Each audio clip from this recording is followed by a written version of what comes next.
ഇനിയുള്ളത് ഇമ്പോർട്ടൻ്റ് ആയിട്ടുള്ളത് 5-ാം മാസത്തെ സ്കാനാണ്. ഒരു 6 to 8 വീക്സ് എന്ന് പറയും.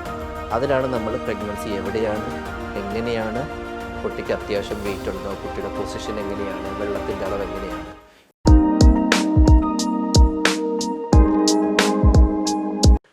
നമസ്കാരം, ഞാൻ ഡോക്ടർ വിപിൻ. ഇന്ത്യൻ ആർമിയിൽ 14 വർഷത്തെ സേവനത്തിന് ശേഷം ലഫ്റ്റനന്റ് കേണലായി വിരമിച്ച് ഇപ്പോൾ അമല മെഡിക്കൽ കോളേജിൽ ഗൈനക്കോളജിസ്റ്റായിട്ട് സേവനം അനുഷ്ഠിക്കുന്നു.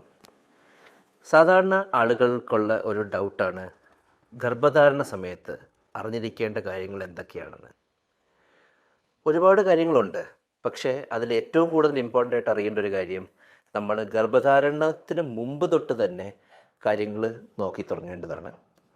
ശരിക്കും പറഞ്ഞു കഴിഞ്ഞാൽ ഒരു ആരോഗ്യവതിയായ സ്ത്രീ ആയിരിക്കണം. യങ് ഏജിൽ അത് പ്രശ്നമില്ല. ഓൾഡ് ഏജ് എന്ന് ഉദ്ദേശിക്കുന്നത് ഒരു 35-ന് മേളിലൊക്കെ ആണെങ്കിൽ ബാക്കിയുള്ള വിഷയങ്ങളൊന്നും ഇല്ല എന്ന് ഉറപ്പാക്കുന്നത് നല്ലതായിരിക്കും. ഷുഗർ, BP അങ്ങനെയൊക്കെയുള്ള കാര്യങ്ങൾ. അതിനുശേഷം ഫോളിക് ആസിഡ് ഗുളിക കഴിച്ചു തുടങ്ങേണ്ടതാണ് പ്രഗ്നൻസി പ്ലാൻ ചെയ്യുന്നതിന് അറ്റ്ലീസ്റ്റ് 2 മാസം മുമ്പ് തൊട്ടെങ്കിലും. ഇനി പ്രഗ്നൻസി ആയിക്കഴിഞ്ഞാൽ ആദ്യം തന്നെ ഡോക്ടറെ കാണുന്നതാണ് നല്ലത്. ഒന്ന്, നേരത്തെ ഫോളിക് ആസിഡ് കഴിച്ച് തുടങ്ങിയിട്ടില്ലെങ്കിൽ പിന്നെ ഫോളിക് ആസിഡ് ഗുളിക സ്റ്റാർട്ട് ചെയ്യാവുന്നതാണ്. പ്ലസ് നമ്മളുടെ സ്ഥിരമായി ചെയ്യുന്ന ബ്ലഡ് ടെസ്റ്റുകളൊക്കെ ചെയ്യാവുന്നതാണ്. ബ്ലഡ് ടെസ്റ്റുകൾ എന്ന് പറയുമ്പം നമ്മളുടെ രക്തത്തിൻ്റെ അളവ്, ഹീമോഗ്ലോബിൻ നോക്കാറുണ്ട്, ഷുഗർ നോക്കും, തൈറോയ്ഡ് നോക്കും, പിന്നെ അതേപോലെ തന്നെ HIV, ഹെപ്പറ്റൈറ്റിസ് അങ്ങനെയൊക്കെയുള്ള ബ്ലഡ് ടെസ്റ്റുകൾ നമ്മൾ ചെയ്യാറുണ്ട്. എന്തെങ്കിലും ഉണ്ടെങ്കിൽ അതിനനുസരിച്ച് ട്രീറ്റ്മെൻറ്റും തുടങ്ങേണ്ടതാണ്. പിന്നത് ഇമ്പോർട്ടൻ്റ് ആയിട്ടുള്ളത് ആദ്യത്തെ 3 മാസത്തിന് മുമ്പുള്ള ഫസ്റ്റ് സ്കാൻ. സാധാരണ രീതിയിൽ 2.5 മാസത്തിനടുത്താണ് ചെയ്യുന്നത്. ഒരു 6 to 8 വീക്സ് എന്ന് പറയും. അതിലാണ് നമ്മൾ പ്രഗ്നൻസി എവിടെയാണ്, എങ്ങനെയാണ്, എത്ര കുട്ടികളുണ്ട്, ട്വിൻസാണോ എന്നൊക്കെ നോക്കുന്നതും അതിൻ്റെ വളർച്ചയൊക്കെ നോക്കുന്നതും ആൻഡ് ഡേറ്റ് തീരുമാനിക്കുന്നതും. പിന്നെ ചെയ്യേണ്ട ഒരു ഇമ്പോർട്ടൻ്റ് കാര്യം ആദ്യത്തെ സ്കാനാണ്. അത് സാധാരണ രീതിയിലൊരു 2 മാസത്തിനടുത്താണ് ചെയ്യുന്നത്. 6 to 8 വീക്സ് എന്ന് പറയും.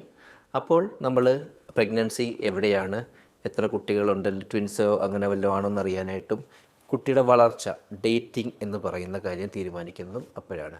പിന്നെ ഉള്ള ഇമ്പോർട്ടൻ്റ് കാര്യം 3-ാം മാസത്തെ സ്കാനാണ്. അത് ശരിക്കും ഒരു സ്കാനിങ് കുട്ടിയുടെ വളർച്ചയ്ക്ക് മാത്രമല്ല, ജനിതകമായിട്ട് ചെയ്യുന്ന ഒരു സ്കാനിങ് കൂടിയാണ്. അതിൻ്റെ കൂടെ ഒരു ബ്ലഡ് ടെസ്റ്റും ഉണ്ട്, ഡ്യുവൽ മാർക്കർ എന്ന് പറഞ്ഞിട്ട്. ഇത് രണ്ടും കൂടെ ചേർന്ന് കമ്പൈൻ ടെസ്റ്റ് എന്ന് പറയും. പിന്നെ 3-ാം മാസം കഴിയുമ്പം പ്രത്യേകിച്ച് ഛർദിലും കാര്യങ്ങളൊന്നും ഇല്ലെങ്കിൽ നമ്മൾ അയണും കാൽഷ്യവും കഴിക്കാനായിട്ട് കൊടുക്കുന്നതാണ്. സാധാരണ ഒരു പ്രഗ്നൻസിയിൽ അത് മാത്രം മതി. പ്രഗ്നൻസിയുടെ കോംപ്ലിക്കേഷൻസ് അനുസരിച്ച് മരുന്നുകൾ മാറാവുന്നതാണ്. ഇനിയുള്ളത് ഇമ്പോർട്ടൻ്റ് ആയിട്ടുള്ളത് 5-ാം മാസത്തെ സ്കാനാണ്. അതാണ് കുട്ടിയുടെ അംഗവൈകല്യങ്ങളും കാര്യങ്ങളും ഒക്കെ നോക്കുന്ന ഒരു ഇമ്പോർട്ടൻ്റ് ആയിട്ടുള്ള ഒരു സ്കാൻ. അത് എന്തായാലും എടുത്തിരിക്കേണ്ട ഒരു സ്കാനാണ്. കുട്ടിയുടെ അംഗവൈകല്യങ്ങളും ആ കാര്യങ്ങളൊക്കെ തീരുമാനിക്കുന്ന ഒരു സ്കാനാണ്. പിന്നെ പ്രഗ്നൻസിയിൽ 2 ഇഞ്ചക്ഷൻസ് സാധാരണ എടുക്കാറുണ്ട്. ഇപ്പോൾ എടുക്കുന്നത് DT എന്ന് പറയുന്ന ഇഞ്ചക്ഷനാണ്. അത് 5-ാം മാസത്തിലാണ് പറയുന്നത്. നേരത്തെ എടുക്കാവുന്നതിലും വിരോധമൊന്നുമില്ല. അത് കഴിഞ്ഞ് 2ാമത്തെ ഡോസ് അത് കഴിഞ്ഞ് 4 ആഴ്ച കഴിഞ്ഞിട്ടാണ് ആ ഇഞ്ചക്ഷൻ എടുക്കുന്നത്. 2ാമത്തെ ഇഞ്ചക്ഷൻ ഒന്നെങ്കിൽ DT ആയിട്ട് എടുക്കാം, അല്ലെങ്കിൽ TDAP എന്ന് പറയുന്ന ഒരു ഇഞ്ചക്ഷനായിട്ട് എടുക്കാവുന്നതാണ്. പിന്നെ അയൺ ഫോളിക് ആസിഡ് കണ്ടിന്യൂ ചെയ്യും. 3ാമത്തെ സ്കാൻ ഇത് കഴിഞ്ഞതിന് ശേഷമുള്ള കുട്ടിയുടെ വളർച്ചയുടെ സ്കാനാണ്. അതായത് ഗ്രോത്ത് സ്കാൻ എന്ന് പറയും. കുട്ടിക്ക് അത്യാവശ്യം വെയിറ്റ് ഉണ്ടോ, കുട്ടിയുടെ പൊസിഷൻ എങ്ങനെയാണ്, വെള്ളത്തിൻ്റെ അളവ് എങ്ങനെയാണ് എന്നൊക്കെയാണ് നോക്കുന്നത്. ഇങ്ങനെ 4 സ്കാനുകളാണ് ഒരു പ്രഗ്നൻസിയിൽ സാധാരണയായി പറയുന്നത്. ഹൈ റിസ്ക് പ്രഗ്നൻസികളിൽ കൂടുതലാവാം. അതേപോലെ തന്നെ മരുന്നുകളും അയണും കാൽഷ്യവും മതി. പക്ഷേ പ്രഗ്നൻസിയിൽ കോംപ്ലിക്കേഷൻസോ അല്ലെങ്കിൽ വേറെ ബുദ്ധിമുട്ടുണ്ടെങ്കിൽ അതിനനുസരിച്ച് മാറാവുന്നതാണ്, ഡോക്ടർ പറയുന്നതായിരിക്കും. ഇനി എപ്പോഴാണ് ഡോക്ടറെ കാണേണ്ടത്? സാധാരണ രീതിയിൽ ഒരു 28 ആഴ്ച, 7-ാം മാസം വരെ മാസത്തിലൊരിക്കൽ മതി. അത് കഴിഞ്ഞിട്ട് 2 ആഴ്ചയിലൊരിക്കൽ, 36-ാമത്തെ ആഴ്ച കഴിഞ്ഞിട്ട്, അതായത് 9-ാം മാസമായി കഴിയും പിന്നെ ആഴ്ചയിലാവും. ഹൈ റിസ്ക് പ്രഗ്നൻസികളിൽ ഫ്രീക്വൻസി കൂടാം. ഇനി എപ്പോഴാണ് ഡോക്ടറെ ലേബർ അല്ലെങ്കിൽ പ്രസവ വേദന അങ്ങനെ അല്ലെങ്കിൽ എന്തെങ്കിലും സംശയങ്ങൾ തോന്നുവാണെങ്കിൽ പോകേണ്ടതെന്ന് പറയുന്നത്? 1, കുട്ടിക്ക് അനക്കക്കുറവ് തോന്നുവാണെങ്കിൽ, വിട്ട് പെയിൻ വരുവാണെങ്കിൽ, വെള്ളം പോകുകയാണെങ്കിൽ, അല്ലെങ്കിൽ ബ്ലീഡിങ് ഉണ്ടാവുകയാണെങ്കിൽ എന്തായാലും ഹോസ്പിറ്റലിൽ പോകേണ്ടതാണ്, അതിൻ്റെ ചെക്കപ്പ് ചെയ്യേണ്ടതാണ്. ഡെലിവറി സുഖപ്രസവം തന്നെയാണ് ഒരുവിധം എല്ലാവർക്കും പറയുന്നത്, നേരത്തെ സിസേറിയൻ അല്ലെങ്കിൽ. ഇനി സിസേറിയൻ ആണെങ്കിലും സുഖപ്രസവം നടക്കാവുന്നതാണ്, പക്ഷെ അതിന് ചില നിബന്ധനകളൊക്കെ ഉണ്ട്. അത് നിങ്ങളുടെ ഡോക്ടർ പറയുന്നതായിരിക്കും.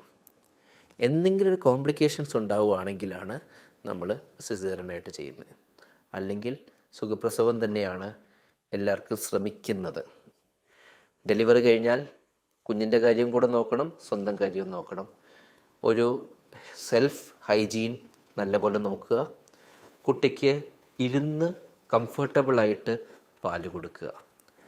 അത് സാധാരണ രീതിയിൽ ഓൺ ഡിമാൻഡ് ഫീഡിംഗ് ആണ്, അല്ലെങ്കിൽ ഒരു 2 മണിക്കൂർ കൂടുമ്പോൾ കുഞ്ഞിൻ്റെ പാല് കൊടുക്കുക. അത് ശ്രദ്ധിക്കുക, ഒരു തവണ കൊടുക്കുമ്പോൾ ഒരു ബ്രസ്റ്റിൽ നിന്ന് ഫുള്ളായിട്ട് കൊടുക്കാൻ നോക്കുക, അടുത്ത തവണ രണ്ടാമത്തെ ബ്രസ്റ്റിൽ നിന്ന് കൊടുക്കുക. അങ്ങനെ 2 മണിക്കൂർ ഇടവിട്ടാണ് സാധാരണ കൊടുക്കാൻ പറയുന്നത്. ഇതൊക്കെയാണ് ഒരു ഗർഭധാരണ സമയത്ത് അറിഞ്ഞിരിക്കേണ്ട പ്രധാനപ്പെട്ട കാര്യങ്ങൾ. Thank you.